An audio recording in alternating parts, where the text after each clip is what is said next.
जादुई झोपड़ी ढाबा। सोनू की उम्र केवल 14 साल थी।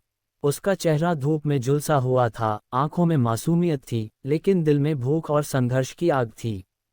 वह अपने पिता के साथ एक छोटे से गांव घनश्यामपुर में रहता था। मां का कई साल पहले देहांत हो गया था और पिता अब बीमार रहते थे। घर की हालत जर्जर झोपड़ी जैसी थी, टूटी छत, गीली दीवारें और एक पुराना स्टोव जो अक्सर ठंडा ही रहता। सोनू स्कूल जाना चाहता था, लेकिन हालात ने उसे मजबूर कर दिया था कि वह काम पर जाए। वह गांव के इकलौते ढाबे पर बर्तन मांजने का काम करता था, जहां रोज मजदूर और ट्रक वाले आते थे खाना खाने।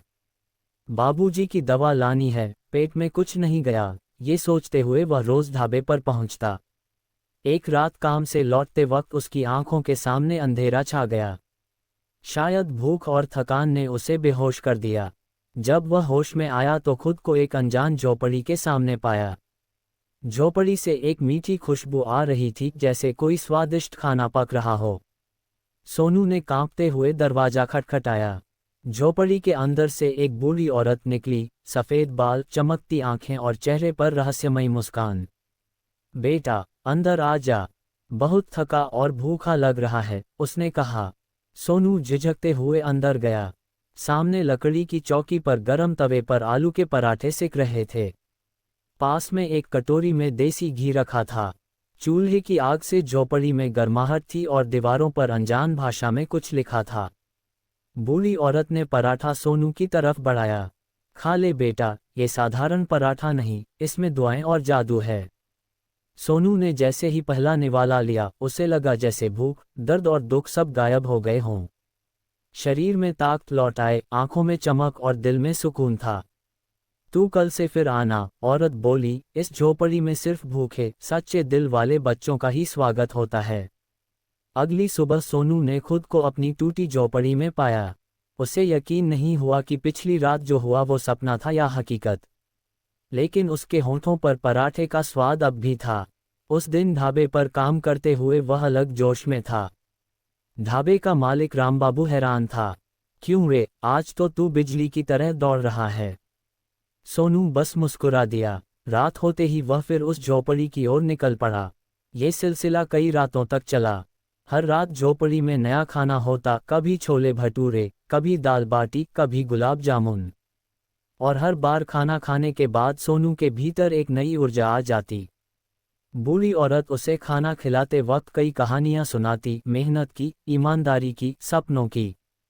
एक दिन तू भी अपना ढाबा चलाएगा, वह मुस्कराकर कहती। सोनू ने धीरे धीरे अपने ढाबे का सपना संजोना शुरू कर दिया। वह दिन में ढाबे पर काम करता और रात में जादुई झोपड़ी में खाना खाकर नई सीखें हासिल करता। उस औरत ने उसे खाना बनाना भी सिखाया, पर सिर्फ स्वाद नहीं, भावना से।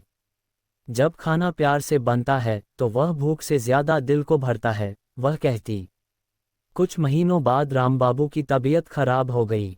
उसने ढाबा बंद कर दिया। गांव में मजदूर भूखे रहने लगे।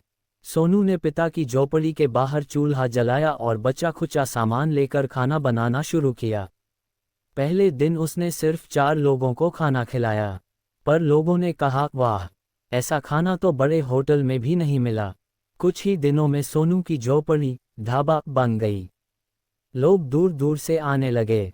एक दिन एक रिपोर्टर उस गांव में आया। उसने सोनू की मेहनत और स्वाद से प्रभावित होकर एक वीडियो बनाया और सोशल मीडिया पर डाला, जादुई झोपड़ी ढाबा। वीडियो वायरल हो गया। शहरों से लोग आने लगे। किसी ने कहा, यहाँ का खाना खाने से जैसे आत्मा तृप्त हो जाती है।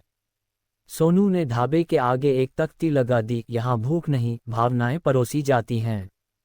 लेकिन अब तक वह झोपड़ी का राज जानना चाहता था। एक रात वह उस जगह पहुंचा, लेकिन वहां कुछ नहीं था।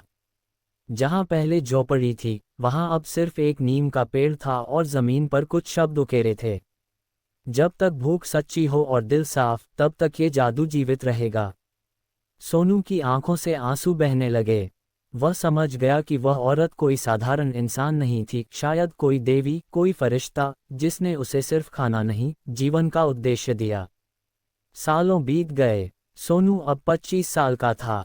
उसका जादुई झोपड़ी ढाबा अब एक बड़ा रेस्तरां बन चुका था, लेकिन उसका नियम वही था, हर दिन कम से कम 100 गरीबों को मुफ्त खाना। उसने कई अनाथ बच्चों को वहां काम सिखाया, पढ़ाया और उन्हें आत्मनिर्भर बनाया। एक दिन जब वह स्टोर रूम में पुराने सामान सजा रहा था, उसे एक कोने में वही पराठे की खुशबू आई। उसने देखा, एक छोटा तवा और एक पुरानी सिलबट्टा रखी थी, वही जो उस जादुई झोपड़ी में हुआ करती थी। उसने आंखें बंद कर ली और मन ही मन कहा, माई, मैं आज भी तेरा दिया पराठा खा रहा हूँ। हर किसी को